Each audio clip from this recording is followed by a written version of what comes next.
നല്ല ചേർച്ച ഉണ്ടല്ലേ? ചേർച്ച നിനക്ക് മാത്രമല്ല, മായ അപ്പുക്കുട്ടൻ എന്ന് പറഞ്ഞാലും ചേരും. മായ ഗോവിന്ദൻകുട്ടി എന്താ മോശമാണോ? മായ തോമസ് കുട്ടിയോ? അയ്യടാ, അത് വേണ്ട. ഞങ്ങൾ ഹിന്ദുക്കളൊക്കെ ചത്തൊടുങ്ങിയിട്ട് മതി കണ്ട ക്രിസ്ത്യാനികളുടെ ഒക്കെ പുറകെ പോകാൻ. അല്ലേ മഹാദേവൻ നേരെ? അത് നോക്കി, അവളുടെ വണ്ടിയില്ലേ ഒരുത്തും കാറ്റൂട്ടി വിടുന്നുണ്ട്. ഏതാടാ പിശാച്? പിശാചല്ലടാ, ദൈവദൂതൻ. ഇവനെ വെച്ച് നമുക്കൊരു കളി കളിക്കാം. വാ.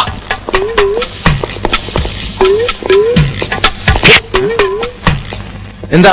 കാറ്റ് കുത്തിവിടുന്നത് ചേട്ടന്റെ ഒരു ഹോബിയാണല്ലേ? അത് ചോദിക്കാൻ നീ ആരടാ? എടാ പന്നി, തെണ്ടിത്തരം കാണിച്ചിട്ട് ഇന്ന് ഷൈൻ ചെയ്യുന്നു.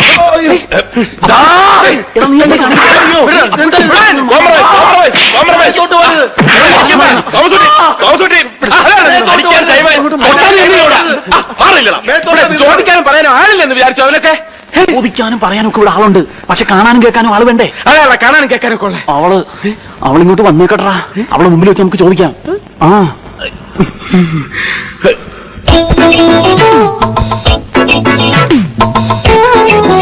വരുന്നുണ്ട്. ഇത് തുടങ്ങിക്കോ, ഇത് തുടങ്ങിക്കോ. ഇങ്ങനെ നടക്കും. ഞാൻ തന്നെ നീ കാറ്റ് കുത്തി വിടുവല്ലേടാ? ഞങ്ങളൊക്കെ ഞാൻ ഇതുവരെ അടിച്ചിട്ടില്ല. എങ്ങോട്ടാ രണ്ട് വീട്ടിലും കാറ്റ് ഊതി നടത്തിട്ട് നീ മതി. അവനെ ഊതാനല്ലേ പറഞ്ഞത്? കാണാൻ കൊള്ളാവുന്ന പെൺകുട്ടികൾ വണ്ടി കൊണ്ടുവന്ന് വെക്കുമ്പം അതിന്റെ കാറ്റ് തുറന്നു വിടുന്നത് ഇവന്റെയൊക്കെ സ്ഥിരം തൊഴിലാ. ഞാൻ ഊതിക്കടാ. തിരിഞ്ഞു നോക്കാണ്ട് ഊതടാ നീ.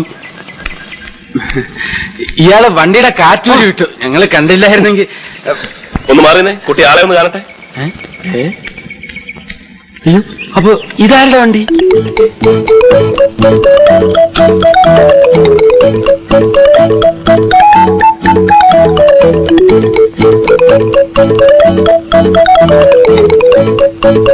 തോമസ് കുട്ടി വിട്ടോടാ.